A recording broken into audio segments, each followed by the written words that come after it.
Hello friends, welcome back top career. आज हम बात करने वाले हैं लोको पायलट जॉब के बारे में। इंडियन रेलवे मिनिस्ट्री हर साल भर्तियां निकालती रहती है। इस वीडियो में हम बात करेंगे लोको पायलट के लिए क्या क्या योग्यता होनी चाहिए। लोको पायलट एक रेलवे जॉब है। एक कॉमन भाषा में ट्रेन ड्राइवर भी बोला जाता है। लोको पायलट का जो पोस्ट होता है वो एक प्रमोशनल पोस्ट होता है। तो आप सभी जानते होंगे प्रमोशनल पोस्ट पर कभी भी डायरेक्ट भर्ती लोको पायलट की होती है। जब आप असिस्टेंट लोको पायलट बन जाते हैं तब आपको प्रमोशन मिल जाता है। फिर आप सीनियर असिस्टेंट लोको पायलट बन जाते हैं। फिर आप सीनियर असिस्टेंट को प्रमोशन मिलता है तब आप लोको पायलट बन जाते हैं। और फिर जब आपके पास लोको पायलट के बाद प्रमोशन होता है और प्रमोशन के बाद आपको पावर कंट्रोलर, प्रीव्यू कंट्रोलर, लोको फायरमैन, जिसे लोको सुपरवाइजर भी कहा जाता है, इन्हीं पोस्ट पर आपको प्रमोशन मिलता है। अब बात करते हैं एलिजिबिलिटी क्राइटेरिया के बारे में।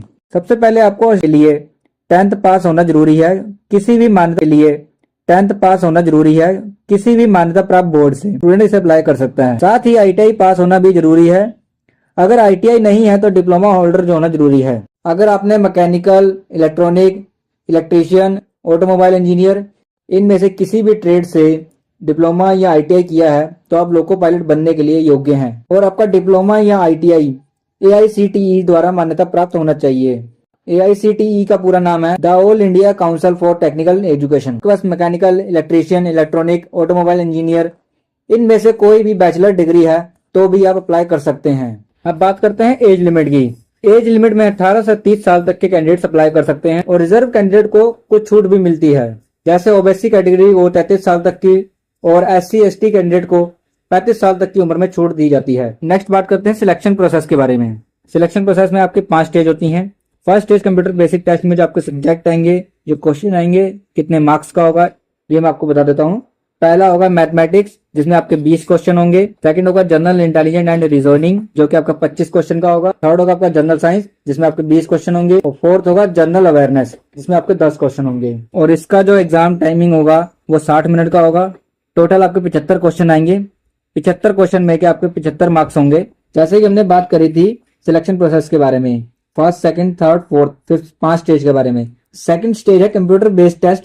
यह 2 पार्ट में होता है। पार्ट ए में सब्जेक्ट कौन कौन से आते हैं और क्वेश्चन कितने होते हैं। पहले नंबर पर है मैथमेटिक्स, सेकंड नंबर पर है general intelligence and reasoning, third number पर है basic science and engineering, fourth number पर है general awareness and current affair. इसके जो टोटल क्वेश्चन आते हैं वो 100 क्वेश्चन होते हैं। अब बात करते हैं पार्ट बी के बारे में। पार्ट बी के जो सब्जेक्ट हैं trade syllabus prescribe by director general of employment and training DGET।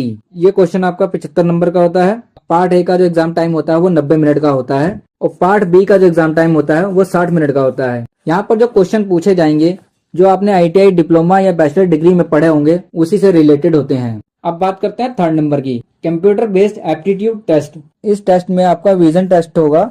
आपको विजन टेस्ट सर्टिफिकेट लेकर जाना जरूरी है जो चाहिए। इसके बाद जब आप थर्ड टेस्ट पास कर लेंगे, जब आपका डॉक्यूमेंट वेरिफिकेशन होता है, इसके बाद आपको बुलाया जाएगा मेडिकल फिटनेस टेस्ट के लिए। ये सब टेस्ट क्लियर होने के बाद आप लोको पायलट बन जाते हैं। बात करते हैं सैलरी पैकेज के बारे में। इसको सुनने के लिए सबके कान तरसते हैं। अब बात करते हैं असिस्टेंट लोको पायलट की सैलरी के बारे में। असिस्टेंट लोको पायलट की सैलरी होती है वो 30,000 प्लस होती है और सीनियर लोको पायलट की जो सैलरी होती है वो 55,000 से लेकर 60,000 तक होती है। अगर जानकारी अच्छी लगी तो चैनल को सब्सक्राइब